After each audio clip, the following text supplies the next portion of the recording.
నమస్తే, welcome to whistle. అతిపెద్ద గిరిజన జాతరగా పేరొందిన మేడారం జాతరకు తెలంగాణ ప్రభుత్వం విస్తృత ఏర్పాట్లు చేస్తోంది. కోట్ల సంఖ్యలో భక్తులు తరలివచ్చే అవకాశం ఉండడంతో ఎలాంటి ఇబ్బందులు లేకుండా చూడాలని చూస్తోంది. ఓవైపు అభివృద్ధి పనులు కూడా చివరి దశకు చేరుకున్నాయి. ఈ నెల 28 నుంచి 31వ తేదీ వరకు మేడారం జాతర జరగనుంది. మేడారం జాతర పనులను సిఎస్ రామకృష్ణారావు, ములుగు జిల్లా కలెక్టర్, పలువురు ఉన్నతాధికారులతో కలిసి మంత్రులు సీతక్క, అడ్డూరి లక్ష్మణ్ కుమార్ పర్యవేక్షించారు. ఈ సందర్భంగా మంత్రి సీతక్క మాట్లాడుతూ, ఈ ఏడాది దాదాపు 3 కోట్ల మంది భక్తులు మేడారం జాతరకు హాజరవుతారని అంచనా వేస్తున్నట్లు తెలిపారు. ఇక జనవరి 28 నుంచి 31 వరకు జాతర జరగబోతోందని తెలిపారు. ఈసారి దాదాపు 3 కోట్ల మంది భక్తులు జాతరకు హాజరవుతారని అంచనా వేస్తున్నాం. తదనుగుణంగా ఏర్పాట్లు చేయాలని అధికారులను ఆదేశించాం. పండుగను సజావుగా విజయవంతంగా నిర్వహించడానికి ప్రతి అధికారి బాధ్యత తీసుకోవాలి, నిబంధనలతో పనిచేయాలి అని సూచిస్తున్నామని మంత్రి సీతక్క పేర్కొన్నారు.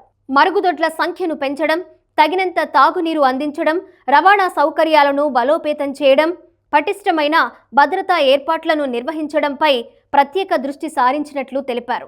జాతరకు సంబంధిత సమాచారం కోసం ప్రత్యేక మొబైల్ అప్లికేషన్ మరియు QR కోడ్తో పాటు ప్రత్యేక లోగో మరియు వీడియోలను కూడా రాష్ట్ర ప్రభుత్వం విడుదల చేసిందని మంత్రి తెలిపారు. ఈ జాతర కోసం 21 విభాగాలకు చెందిన 42,000 మందికి పైగా అధికారులు, సిబ్బందితో పాటు 2,000 మంది గిరిజన యువ వాలంటీర్లను నియమించామని మంత్రి సీతక్క పేర్కొన్నారు. మరోవైపు ఈ జాతర కోసం ఏపీ, తెలంగాణ మాత్రమే కాకుండా ఒడిశా, ఛత్తీస్గఢ్తో పాటు ఇతర రాష్ట్రాల నుంచి భారీ సంఖ్యలో భక్తులు తరలి వచ్చే అవకాశం ఉంటుందని తెలిపారు.